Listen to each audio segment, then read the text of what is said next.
je suis Marie Madec, créatrice de l'Académie bienveillante du cheval. Après un long cursus universitaire, en éthologie notamment, je suis devenue formatrice et coach relationnel équin. J'aide les propriétaires de chevaux sur 4 points. Créer une relation de confiance et harmonieuse avec leur cheval, avoir une connexion forte qui permet de faire de la liberté, ressentir une complicité et de la sécurité en extérieur, se comprendre mutuellement et prendre du plaisir ensemble.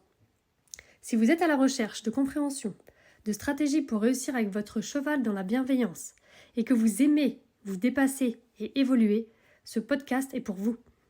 Je vous partage mes expériences avec des centaines de chevaux, les feedbacks de mes étudiants, mes connaissances pour vous aider à atteindre vos objectifs en toute bienveillance avec votre cheval. Alors comme j'aime le dire, go Marie-Jo! Coucou et bienvenue sur cette deuxième partie du podcast Retour en arrière. Donc aujourd'hui on va parler vraiment plus du cheval, parce que la semaine dernière on a parlé plus du savoir-être, de notre savoir-être qui va vraiment beaucoup impacter. Mais aujourd'hui on va plus parler vraiment du cheval et la relation qu'on a avec notre cheval. Et donc on va vraiment voir pourquoi un cheval qui faisait un exercice avant ne le fait plus aujourd'hui. Donc tu sais, des fois tu as des séances, tu as l'impression de devoir tout recommencer à zéro et c'est vraiment très dur psychologiquement parce que ça fait plusieurs semaines, plusieurs mois que tu travailles ton cheval, ça va mieux, il progresse et un jour tu arrives, tu fais ta séance et le cheval c'est comme si tu n'avais plus rien, tu peux plus rien lui demander, il ne fait plus rien, tu as l'impression que tout le travail que tu as fait avant n'a servi à rien. Donc il y a plusieurs raisons à ça et aujourd'hui je vais parler d'une en particulier et je vais la développer.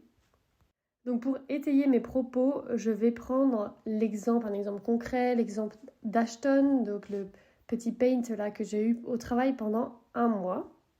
Donc Ashton, je lui ai appris très finement des exercices et je lui ai appris aussi, grâce à des techniques de décontraction, des techniques d'attention, de capter son attention, etc., qu'il soit vraiment concentré sur moi, je lui ai vraiment appris à répondre avec des vrais oui à des exercices. Donc par exemple, je lui ai appris à baisser la tête avec les mains, avec le stick, mais vraiment d'une manière très fine, c'est-à-dire que dès que j'ai frôlé le stick, il baissait sans avoir peur, en étant vert, en étant décontracté.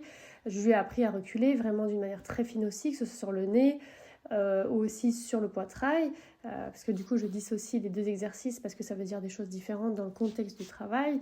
Je lui ai appris à avancer, je lui ai appris à baisser la tête au pas, à baisser la tête au trot, avec différents codes différents. C'est pas très français ça, bon tant pis. Par exemple, je lui demandais de baisser la tête avec le stick au pas, mais aussi avec la longe au pas, mais aussi avec le filet au pas, etc. Donc j'ai vraiment très très bien appris à relâcher sa nuque pour aller vers le bas, pour délier son corps, etc. Donc je lui ai appris plein d'exercices qui sont assez simples, c'est-à-dire que ça ne lui demande pas beaucoup de réflexion de baisser la tête. C'est pas comme quand on demande au cheval, par exemple, de faire un déplacement latéral avec exactement tel pli, ou qu'il réfléchisse, par exemple, l'aspiration des épaules, on lui demande de réfléchir, et puis de venir là, etc. Là, c'est vraiment des petites choses simples, baisser la tête, reculer, avancer. Donc évidemment, je lui ai aussi appris des exercices plus complexes, je lui ai appris le coucher, donc je voulais vraiment qu'il se relâche, qu'il lâche prise à mes pieds. Donc moi je me mets accroupie et puis je lui apprends à se coucher à mes pieds et qu'il reste détendu. Et là il s'est même allongé une fois complètement, voilà. Et donc on pourrait considérer que ce cheval-là, donc au bout de 15 jours, donc on va dire plutôt 20 jours, il était vraiment très fin et détendu. Donc quand je lui demandais quelque chose, j'avais des oui. Et c'était plutôt simple et c'était agréable. Donc, tu vois, je le mettais même en liberté. Je m'amusais à lui demander de faire le cercle en liberté. Je lui ai appris à venir vers le stick qui fait du bruit pour la liberté, pour déclencher le mise au trot en liberté, etc. Donc, tu vois, je m'amusais vraiment beaucoup et c'était intéressant. Donc, évidemment, quand le cheval, du coup, a compris les choses, le plaisir arrive rapidement. Donc, est-ce qu'on peut dire que le travail était bien fait ? Oui, le travail était bien fait. Le cheval était vraiment bien dans sa peau. Dès que j'arrivais au pré, il arrivait, il disait des oui, il était détendu, etc. Donc je dis ça parce que parfois on se pose la question, on va revoir pourquoi. Donc arrive l'étape de la selle, et donc je lui mets la selle sur le dos, Et en fait, c'est un cheval qui supporte pas la selle. Donc, on a fait tout ce qu'il faut pour vérifier avant, shiatsu, ostéopathie, etc. Il a 5 ans, donc voilà. On a fait tout ça dans les règles, mais il ne supporte quand même toujours pas la selle. Et donc, moi, mon objectif, c'était de voir un petit peu, qu'est-ce qui se passe, et puis l'habituer à la selle. Donc, je mets la selle.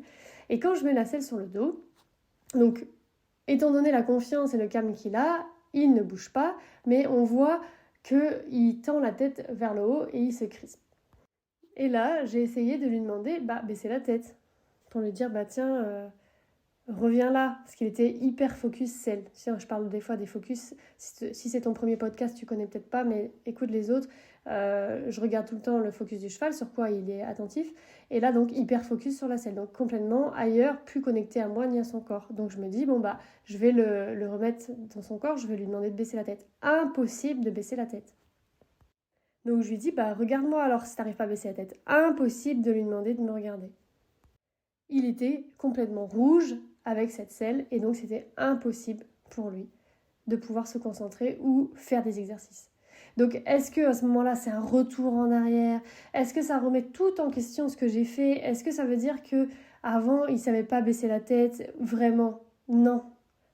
C'est juste qu'il est rouge. Il n'est pas jaune. Il est rouge. Quand le cheval est vert, il est disponible. Quand le cheval est jaune, il a des émotions, mais il peut répondre si on insiste un peu et qu'on est leader. Quand il est rouge, il ne peut rien faire, il est plus là. Donc, c'est problématique parce qu'on ne peut rien faire avec un cheval rouge. C'est là qu'on va placer, du coup, le être. On peut rien faire, donc on va être. Et c'est là qu'on va placer l'instant présent, la cohérence cardiaque, tous les outils de savoir-être qu'on peut avoir dans la poche, en se disant, voilà, on va le calmer, l'empathie, etc. Tout plein d'exercices comme ça. Et on va essayer, en étant, juste être, à pouvoir apaiser notre cheval, ou en tout cas le ramener du coup du rouge au jaune. Voilà, après il y a plein de techniques. Avec Ashton, j'ai testé pas mal de petites choses. J'ai testé aussi d'enlever la selle, repasser le cheval dans le verre, redemander des exercices. Et donc si j'enlevais la selle, tout de suite, j'avais le cheval d'avant. Donc du coup, dans une même séance, je pouvais avoir le cheval d'avant et le cheval d'après. À une seconde près, à une condition près, c'était la selle. Mais ce n'est pas toujours aussi évident à voir, parce que des fois vous arrivez, votre cheval il est comme ça, dès que vous arrivez il est déjà énervé, et vous arrivez à rien du début à la fin de votre séance, parce que le facteur n'est pas un facteur que vous pouvez enlever. Ça peut être à cause de, des travaux qui est à côté, des chevaux qui s'est éloigné ou qui est parti, ça peut être même une condition que vous ne voyez pas, et donc vous ne savez pas sur quoi vous pouvez jouer. Donc pour Ashton, la question était du coup comment faire pour repasser du rouge au jaune avec la selle. Et du coup, on a fait des alternatives. On a fait avec une selle tapis monta-cru, voilà, ça s'appelle comme ça, un tapis monta-cru. Et là, il arrivait à être jaune. Donc il était jaune, donc pas vert. Donc ça veut dire que quand il baissait la tête, il faisait, mais j'avais plus besoin d'insister. C'était pas aussi dispo et fluide. J'avais plus besoin d'être encore plus présente, c'est-à-dire d'être vraiment très très très très calme quand je lui demandais pour contrebalancer que moi je sois très verte et lui jaune pour qu'on arrive à avoir quelque chose. On a fait bien sûr avec le tapis et le surfait, etc. Et puis finalement on a trouvé une alternative qui était de mettre une couverture. Donc moi je suis pas très très couverture, donc c'est pas voilà. J'aurais jamais eu l'idée si quelqu'un m'avait pas donné l'idée. Et en fait comme le but c'est d'habituer, l'habituation c'est long, et donc on va pas lui laisser la selle sur le dos toute la nuit. Et donc on a mis la couverture, et en effet après j'ai réussi à avoir la selle sur le dos et avec un cheval jaune. Et donc on a pu commencer à discuter et dire voilà, regarde la selle, ça va, nanani, nanana, faire du travail vraiment plus pour l'habituer et puis le faire pratiquer des exercices avec la selle, qui se rende compte que tout va bien. Et donc il a réussi à réfléchir, il a réussi à donner très fluidement la tête en bas, au pas, au trot. Je vous dis pas ça en une séance, bien sûr, en plusieurs séances. Et petit à petit, il commence à s'habituer et il va falloir du temps. Donc un facteur qui énerve tout le monde, c'est le temps. Et je parle de temps en temps de la tête, à quel point la tête du cheval, c'est pas évident pour lui de contact. Et quand on lui touche la tête, il y a souvent des défenses et tout ça. D'ailleurs, avec Ashton, j'ai filmé certaines parties aussi où il se défendait au départ pour pouvoir vous montrer. Et il y a des chevaux que je travaille en leadership soutenant. Donc, c'est le défi qu'on a fait cette semaine sur Telegram, Station de vue. Et je me dis, bon, je vais travailler sur la tête, je vais faire du leadership soutenant ou du calme, ou des exercices de décontraction sur la tête pendant 2 mois. Et ça pose aucun problème à personne de se dire, bon, ouais, on va travailler sur la décontraction de la tête sur 2 mois. Et ensuite, on peut, par exemple, avec Ashton, j'ai travaillé sur la décontraction de sa tête. Donc ça n'a pas pris beaucoup de temps par rapport à la selle, qui va prendre plus de temps. Mais du coup, là, pour mettre le filet, il n'y a eu aucun problème. Avec mon cheval Utah, là, mon palomino, mon étalon palomino, qui est très très très sensible, je peux faire 4 mois un exercice de décontraction sur une zone et je trouve ça normal. Et en fait, pour la selle, c'est pareil. Il y a certains chevaux qui ont besoin, tout simplement, de s'habituer à la selle, d'avoir, vu que ça fait du bruit, ça serre, ça et tout ça, juste de s'habituer tranquillement et qu'on prenne le temps de le faire pour que vraiment il passe vers pour de vrai. Donc ça veut dire qu'il l'accepte réellement, alors que là, il est dans la tolérance toujours. Donc il était dans la défense, il faisait du rodéo. Ensuite, il est passé dans la tolérance, quand moi j'ai commencé à le travailler. De temps en temps, il relâchait, parce que du coup, j'ai tellement travaillé sur le lâcher-prise et la confiance que de temps en temps, il relâchait. Mais il suffisait qu'un jour ou deux passe pour qu'il repasse à la tolérance. Donc c'était vraiment juste, en fait, de la tolérance et de temps en temps, à la redéfense. Donc, pour avoir une réelle acceptation, c'est important de considérer que le temps est important et vraiment de prendre son temps. Et donc, je sais que quand on n'a pas la technique, parfois on prend du temps et ça ne marche pas mieux. Donc, c'est d'être sûr de ce qu'on fait. Donc, n'hésitez pas à avoir des feedbacks de professionnels ou de personnes que vous savez qui connaissent mieux que vous. Et après, savoir quand est-ce que c'est le temps qu'il y a besoin. Donc, pourquoi je vous raconte ça ? Parce que si vous précipitez les choses, vous aurez cette impression de revenir en arrière à chaque fois. C'est-à-dire que par exemple, avec Ashton, avec la selle, si on précipite et on dit allez, dépêche-toi, c'est qu'une selle, et à chaque fois, du coup, le cheval il aura du mal à nous donner les exercices, il va passer jaune, voire orange, si nous, ça commence à nous énerver, on commence à passer rouge, le cheval va passer rouge, et du coup, ça fait des séances pas possibles en fait. Alors que si on sait que le cheval, il dit oui à tous les exercices, dans ce contexte et dans l'autre contexte, il dit pas oui, et on va travailler ce contexte. Par exemple, le cheval, ça arrive parfois que le cheval dise oui dans la carrière. Mais dès qu'on va en extérieur, le cheval, c'est plus le même. Ok, donc là, il y a la condition, je suis séparée de mes copains ou séparée de l'endroit où je me sens en sécurité. Et du coup, le cheval passe rouge. Attention, c'est pareil que la selle, là. Et donc, ça dépend vraiment des chevaux, parce que par exemple, Ashton, lui, l'extérieur, ça lui fait ni chaud ni froid. Donc, je pouvais faire tout ce que je voulais en extérieur. J'aurais pu le monter en extérieur tout de suite si il avait accepté la selle. Donc, quand mon cheval est rouge, c'est normal qu'il ne me donne pas les mêmes réponses que quand il est vert. Ça, c'est la première chose. Donc, quand mon cheval est rouge, j'ai pas à remettre tout en question ce que j'ai fait avant, mais j'ai à réfléchir et à me mettre en mode énigme.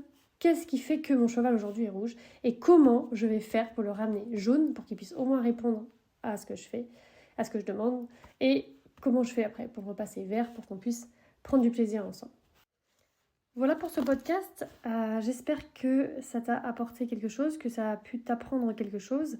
N'oublie pas que tu peux rejoindre l'Académie Bienveillante du Cheval si tu veux apprendre comment faire pour justement passer ton cheval du rouge au jaune ou du jaune au vert, si jamais tu as des difficultés par rapport à ça, que tu veux aller un peu plus loin que les podcasts, même si en podcast j'essaye quand même de donner pas mal d'informations. Je sais que dans l'Académie, forcément on va plus loin et en plus je peux vraiment t'aider par rapport à ton cheval et ta relation à toi. Par exemple, j'ai une étudiante qui est venue me parler début de semaine et qui m'expliquait que justement elle avait des retours en arrière, mais ce n'était pas un retour en arrière que j'aurais imaginé. Et du coup, c'est vraiment un cas en particulier et c'est vraiment, tu vois, chaque cheval est différent, chaque personne est différente et donc les podcasts sont quand même assez généralisés forcément. Et dans l'académie, t'es suivi, t'es plus seul avec ton cheval et tu peux vraiment avoir les réponses et ne pas rester du tout bloqué. Et justement, quand tu as des problèmes, parfois on n'avance pas avec son cheval, mais c'est tout simplement parce qu'on ne sait pas quoi faire et qu'on est bloqué et qu'il nous manque soit des outils, soit on ne sait pas comment les utiliser.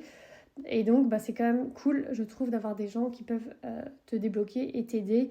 Voilà, donc moi je réponds aux questions dans l'académie aussi. C'est vraiment assez interactif, même dans la formule, ce qu'on appelle la formule autonomie, et ça reste quand même interactif. Même il y a le canal Telegram où tu peux poser tes questions, il y a sur la plateforme, tu peux poser tes questions, on peut s'appeler aussi, il n'y a pas de frais supplémentaires quand j'appelle les personnes et qu'elles m'appellent, etc. Donc voilà, pour moi c'est vraiment un endroit où tu peux te sentir bien, et surtout si tu as des... justement là on parle des retours en arrière, c'est pour ça que je t'en parle, parce que je sais ce que c'est quand tu te sens comme ça mal parce que tu comprends pas ce qui t'arrive, t'as beaucoup travaillé et pourtant ça ne fonctionne pas, et c'est vrai que d'être soutenu, ça change tout, quoi. Tu vois, moi j'ai compris ça depuis quelques années déjà, et je suis plus seule dans les domaines où éventuellement ça peut être difficile pour moi, parce que tout simplement tu vas 15 fois, 30 fois, 100 fois plus vite quand t'es accompagné. Donc voilà. Donc si ça t'intéresse, n'hésite pas à me contacter sur le site marimadec.com. Tu as une description un petit peu de ce que c'est l'académie et ce que je propose aussi. Et tu peux mettre ton email et tu auras un email avec une vidéo qui t'explique un petit peu comment ça fonctionne. Donc je t'embrasse, je te souhaite un bon dimanche et à très vite.